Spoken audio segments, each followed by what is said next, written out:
I'm Emily again, okay, from Infection Control, just to discuss to you about our latest IPC graphs, okay, the year-end report for the year 2020, okay. So, we are expecting a visit from MOH on Feb 9 and 10, okay, that's Tuesday and Wednesday. That's why we are here to emphasize to you all this IPC graph, as most MOH surveyor are asking how to interpret these graphs, okay.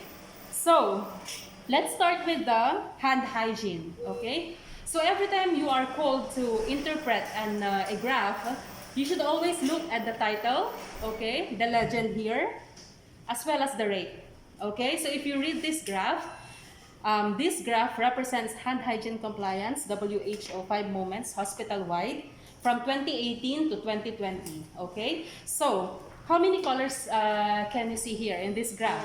There are two colors, right? Blue and red one, okay? So blue represents what? It's here.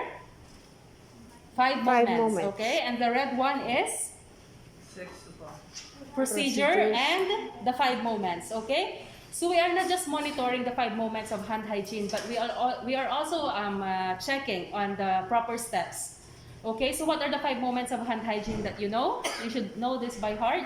Before, after, and after. So, what are those before? Before touching the patient, okay? Number 2, before? Dealing with body fluid. Before doing aseptic procedures, okay? Number 3, after? Patient contact. Number 4, after? Body fluid exposure risk, okay? And the last one is after? Patient surroundings. Touching the patient surroundings. Very good, okay? So, as you notice, procedure and 5 moments in red color is a bit lower than the blue one. Okay, so what does it mean? It means that some staff are doing the 5 moments of hand hygiene, but in incorrect procedure. You are not following the 6 procedures of hand hygiene, okay? So we have our sinks and dispensers, and all of the 6 steps are all written in each dispenser, okay? So you don't have a reason not to do it properly, okay? So next will be the hand hygiene compliance of WHO 5 moments in Unit 9 telemetry from 2018 to 2020. So what can you notice about this graph? Again, there are 2 colors, correct? The blue and the red. The blue one represents again what? 5 seconds.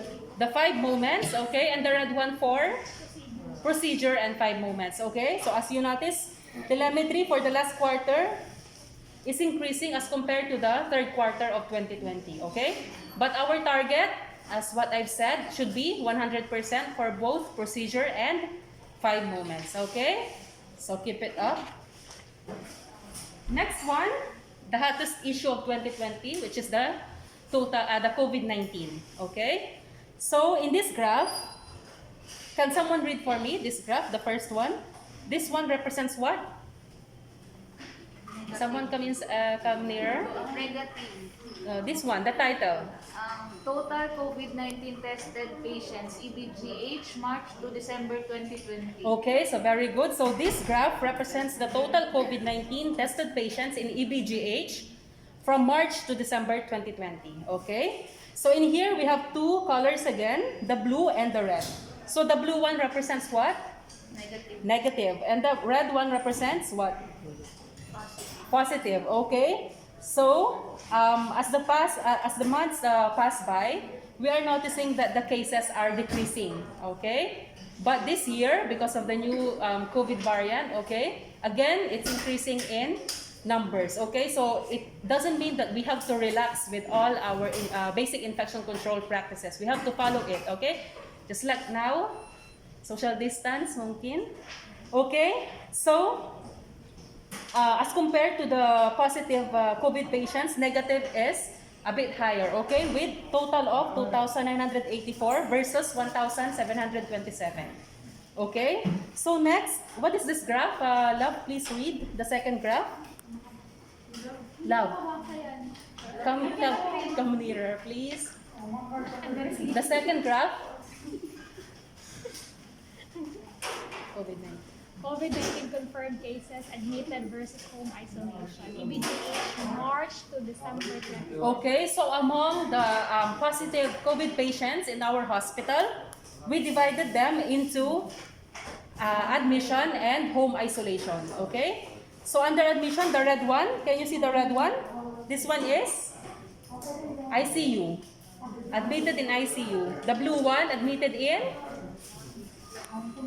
general ward. Okay, and the last one, green, is home isolation. Okay, so majority of our positive patients are in home isolation. Okay, so this is how you interpret a graph. Next, number of COVID-19 patients confirmed staff in EBGH from April to December 2020. Okay, so this is our rate for our staff. Okay, so how many colors can you see in here? There are 3 colors again. Blue for the HAI, contact with staff. Okay, it means that you contacted this COVID-19 from another staff. While the red one is HAI from the patient, contact with the patient. Okay, and the last one, the green one, is Community acquired infection. Okay, so although we have list amount or number of COVID staff from contacted with patient and staff, the highest one is the community. Okay, so it means that majority of our COVID staff positive didn't acquire the infection from our hospital, but in the community. That's why we have a memo released, okay, that we are not allowed to gather inside and outside the hospital, okay? Avoid birthday celebrations, weddings, etc. All the gatherings should be avoided, okay? Understood? Yes. We should not be relaxed in doing the proper precautions, okay? So that we will not have this COVID-19, okay? So next, let's go to the HAI. What is HAI, by the way? Healthcare associated infections, okay? So these are infections that the patient acquired inside our hospital, okay? So the first graph represents what? Can someone read for me? Angela, please. The first one, what is this graph? Observe. Okay, observe versus. Versus predicted. Okay.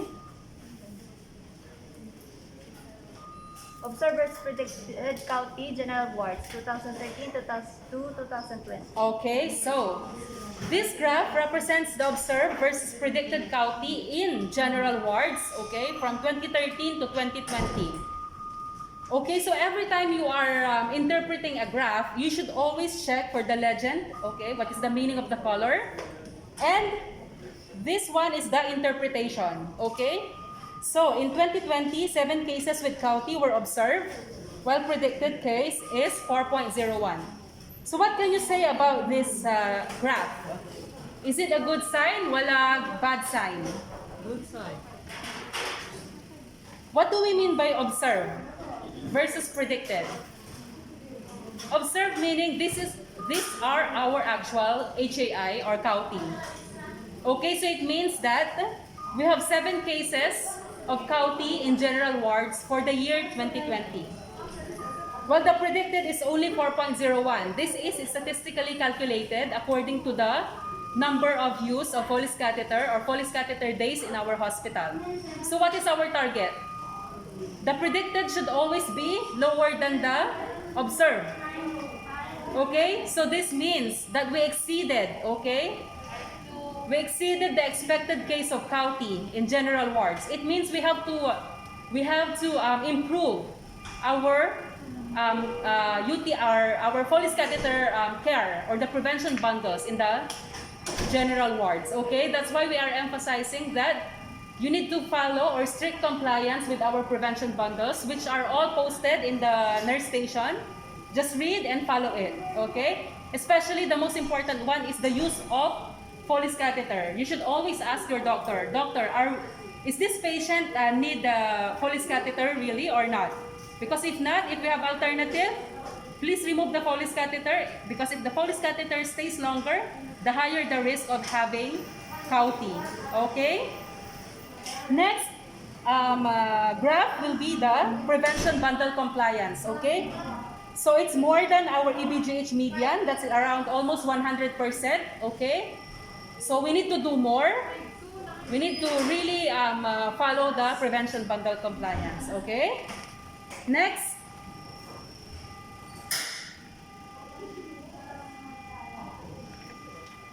After county is the Club C. Okay, so this graph represents what? Observed versus predicted Club C in general wards from 2013 to 2020.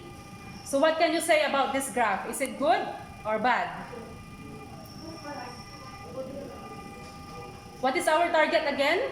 The predicted should always be lower than the observed. So our observed is what? 8.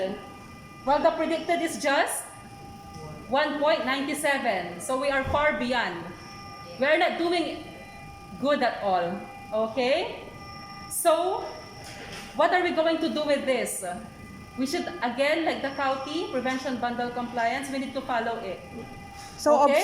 observe should be always lower than the predicted. Yes, the observed means the actual cases of HAI or Club C in the general wards. Okay? So it should always be lower. This is our target. As much as we can, there should be no case of HAI in our hospital. But sometimes we cannot avoid, we cannot prevent.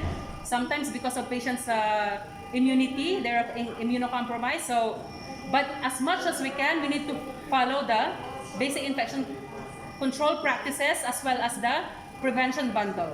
Okay? So if you interpret this graph, in 2020, 8 cases with Club C were observed, while the predicted is 1.97 only. So again, we need to emphasize for the prevention bundle compliance, okay? Especially for the necessity check or the reason for this patient having the central line.